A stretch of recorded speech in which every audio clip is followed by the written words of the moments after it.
In Milledgeville, Yeah. how did that become a character? You know, it seems like a lifelong character almost. Yeah.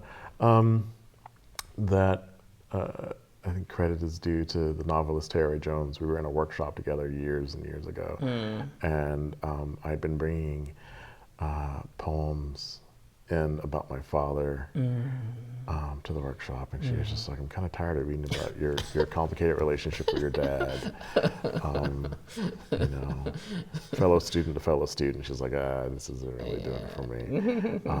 And so she's like, "I'm sure you have a mom, or grandmothers, or something." And so I was like, I don't know how to write about them. I don't have a complicated relationship with them. I need to. This is when I was like, I need research. Research is sort of, you fall back on, like, let me go interview. And my mom, I just like, I actually want to interview my grandma, because I'm kind of curious about their lives. At that point, I was like, what was their life like?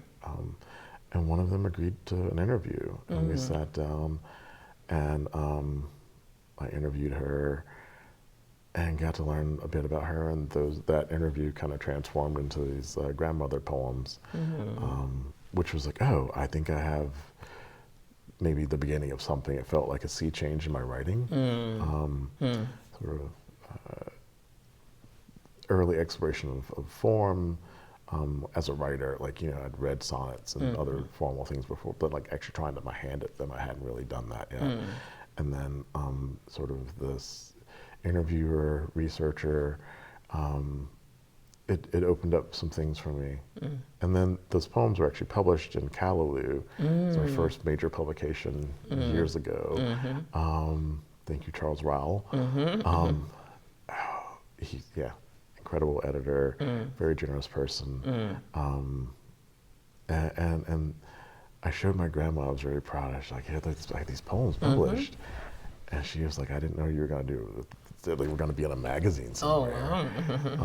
She'd been really happy to help me with my schoolwork, but she didn't know that it was going to do published. And that they were going to sort of be a rendering of a voice, you know, and might somehow share things that she didn't necessarily want out in the world, right? And so, and the poems are fictionalized, but still, like, for her, it was close enough. She's like,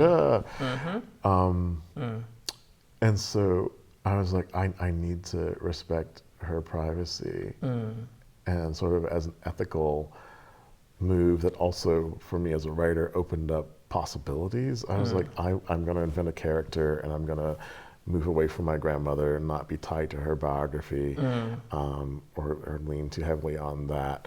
And so I invented Silas Wright, and him as a character, sort of letting him explore Milledgeville, that history, on a sort of a human scale, so that I can do the things we talked about earlier, like sort of look at sort of long histories, outside of Milledgeville.